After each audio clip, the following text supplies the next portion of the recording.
Present continuous tense complete कर दिया था। ठीक है, आज हम पढ़ाएंगे प्रेजेंट परफेक्ट टेंस। स्टार्ट करते हैं।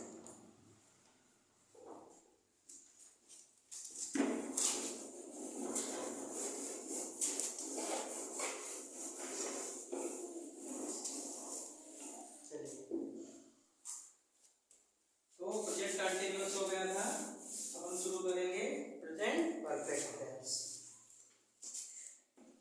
देखो हेडिंग डालो,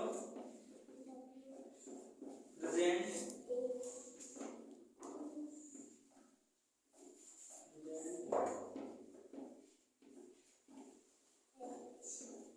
परफेक्ट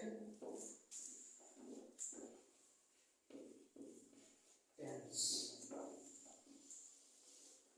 क्या करेंगे? Present perfect tense. देखो पहचान, डालो। इसको कैसे पहचानेंगे कि ये प्रेजेंट परफेक्ट टेंस का है सेंटेंस? तो लिखो, देखो जिन वाक्यों के अंत में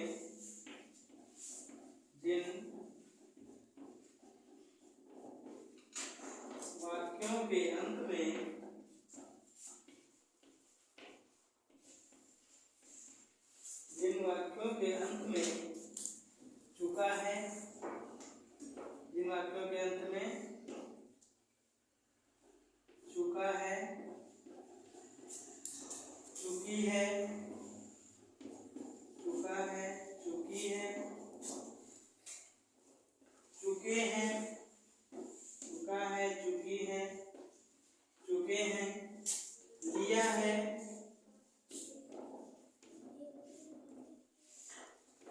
लिया है, दिया है, लिया है, दिया है आदि शब्द आते हैं, आदि शब्द आते हैं, आदि शब्द आते हैं, क्या कहलाते हैं? प्रेजेंट परफेक्ट टेंस कहलाते हैं। आते हैं प्रेजेंट परफेक्ट टेंस कहलाते हैं। प्रेजेंट परफेक्ट टेंस कहलाते हैं। यानी प्रेजेंट परफेक्ट टेंस की पहचान क्या होती है? जिन वाक्यों के अंत में चुका है, चुकी है, चुके हैं, लिया है, दिया है आदि शब्द आते हैं, क्या कहलाते हैं? प्रेजेंट परफेक्ट टेंस कहलाते हैं। ठीक है, जैसे एग्जाम्पल लिख लो, जैसे मोहन पत्र लिख चुका है, मोहन पत्र लिख चुका है, मोहन पत्र लिख चुका है। लास्ट में क्या आ गया? चुका है, तो क्या हो जाएगा? ये लास्ट में आ गया चुका है, तो क्या हो जाएगा? Present perfect tense. यानी जिन वाक्यों के अंत में चुका है, चुकी है, चुके हैं, लिया है, दिया है आदि शब्द आते हैं, तो क्या कहलाते हैं? Present perfect tense. ठीक है, और जैसे मोहन पत्र लिख चुका है, तो लास्ट में क्या आ गया? चुका है, तो मतलब कौन सा टेंस है? Present perfect tense. लास्ट में अगर चुका है आ गया तो क्या हो जाएगा? Present perfect tense. नोट कर लो, इसको नोट कर लो।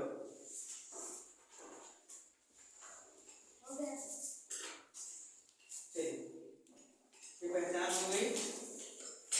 अब हम सबसे पहले शुरू करेंगे, इसकी रूल लिखेंगे। सबसे पहले अफर्मेटिव का, किसका? सबसे पहले डालेंगे हेडिंग अफर्मेटिव यानी सकारात्मक वाक्य। सबसे पहले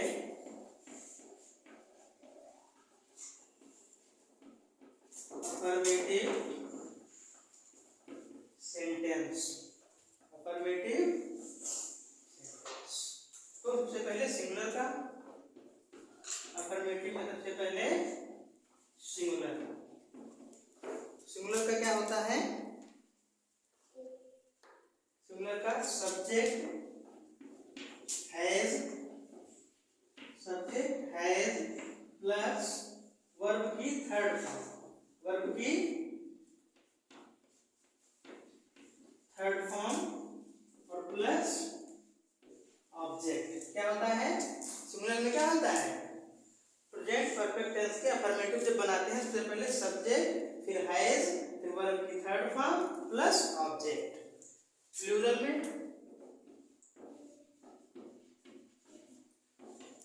सब्जेक्ट, अब जहां प्लूरल में जहां हैज दिया है वहां हैव हो जाएगा। क्या हो जाएगा, जहां हैज है वहां हैव हो जाएगा। तो सब्जेक्ट हैव प्लस वर्ब की थर्ड फॉर्म और प्लस ऑब्जेक्ट।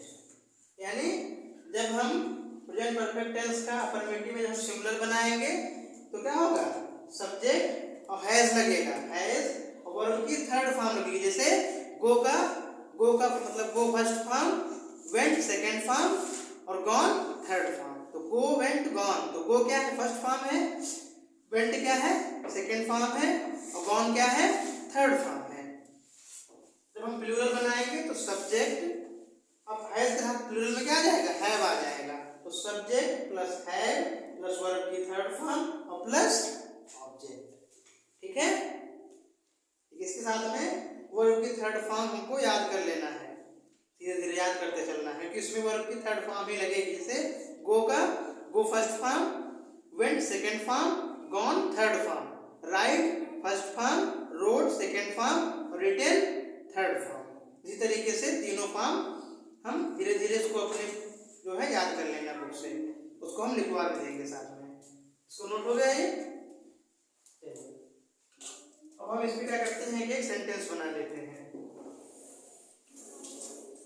पहला सिंगुलर पे बनाते हैं,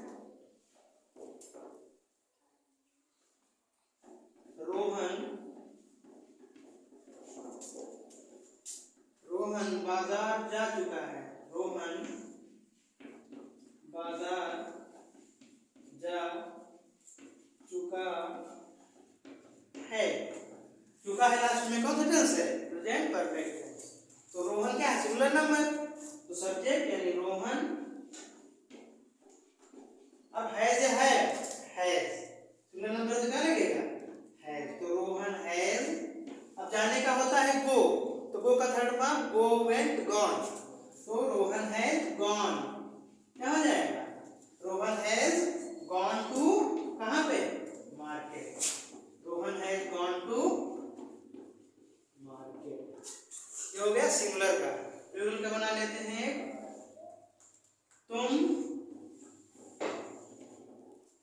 खाना खा चुके हो, तुम खाना खा चुके हो।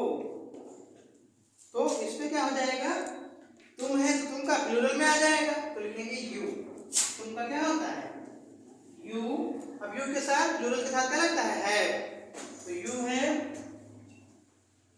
अब खाने का होता है ईट, तो ईट सेकंड फॉर्म एड और थर्ड फॉर्म ईटेन, तो you have eaten, you have eaten क्या खा चुके हैं खाना, तो eaten food, you have eaten food. यानी सिंगुलर नंबर था तो हैज लगा वर्ब की थर्ड फॉर्म, प्लूरल नंबर तो हैव वर्ब की थर्ड फॉर्म ऑब्जेक्ट।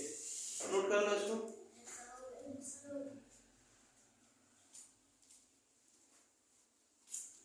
नोट हो गया, चलिए अब हम अफर्मेटिव हो गया, अब हम क्या करेंगे नेगेटिव, इसमें नॉट लगा रहेगा, इसमें नहीं होगा।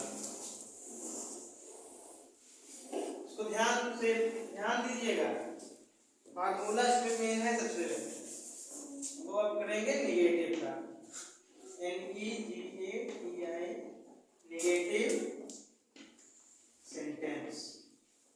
इसमें नहीं लगा होगा, नेगेटिव सेंटेंस मतलब नकारात्मक वाक्य, यानी इसमें क्या होगा नहीं दिया होगा।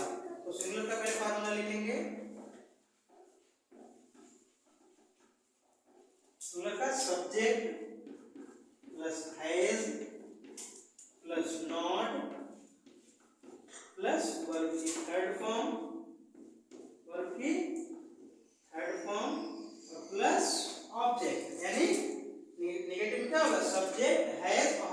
नॉट लग जाएगा, नॉट वर्ब की third form plus object. Plural में लिख लीजिए प्लूरल का फॉर्मूला,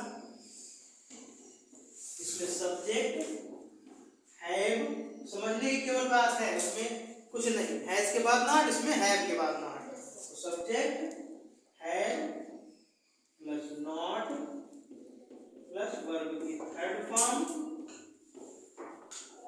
और प्लस ऑब्जेक्ट। ये हो गया नेगेटिव का, यानी सिंगुलर नंबर है तो subject has plus not plus verb की थर्ड फॉर्म प्लस ऑब्जेक्ट, और अगर प्लूरल दिया है तो सब्जेक्ट हैव नॉट वर्ब की थर्ड फॉर्म प्लस ऑब्जेक्ट। बस इसमें सिंगुलर है तो हैज लग जाएगा और प्लूरल है तो हैव लग जाएगा, बाकी इसमें कोई विशेष रूल नहीं है, बस इसमें हैज इसमें हैव, बाकी सेम ही रहता है। नोट कर लीजिए, हो गया। चलिए अब इस पे हम एक एक सेंटेंस बना देते हैं, ठीक है। चलिए नोट करिए,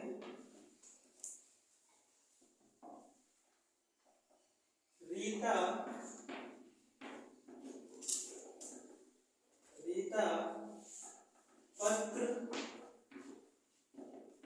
पत्र नहीं लिख चुकी है, रीता पत्र नहीं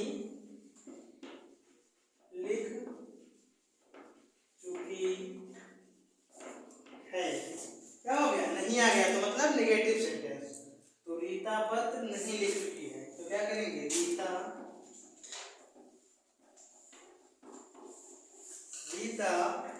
सिंगुलर नंबर है तो हैज, रीता क्या है सिंगुलर नंबर, तो रीता हैज फिर नॉट, फार्मूला सीधे सामने रख लो, रीता हैज नॉट, अब वर्ब की थर्ड फॉर्म लिखना क्या है, वर्ब है तो write first form, wrote second form और रिटन थर्ड फॉर्म, तो क्या होगा रिटन, तो रीता हैज नॉट रिटन, तो Rita has not written a letter, written a letter क्या नहीं लिख रही है, एक पत्र, तो Rita has not written a letter. ये हो गया सिंगुलर का। दूसरा प्लूरल का देख लीजिए, मोहन और रोहन और सोहन, रोहन और सोहन, रोहन और सोहन विद्यालय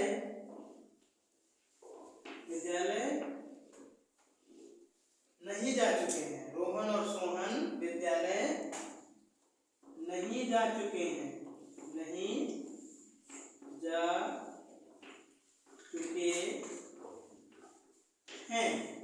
क्या बनेगा, रोहन एंड प्लूरल हो गया तो बनाएंगे रोहन एंड सोहन, रोहन एंड सोहन, अब क्या हैव आ जाएगा, Rohan and Sohan have not, अब जाने का गो, तो गो वेंट गॉन, क्या हो जाएगा gone, Rohan and Sohan have not gone, कहाँ पे, to school, gone to gone to क्या हो जाएगा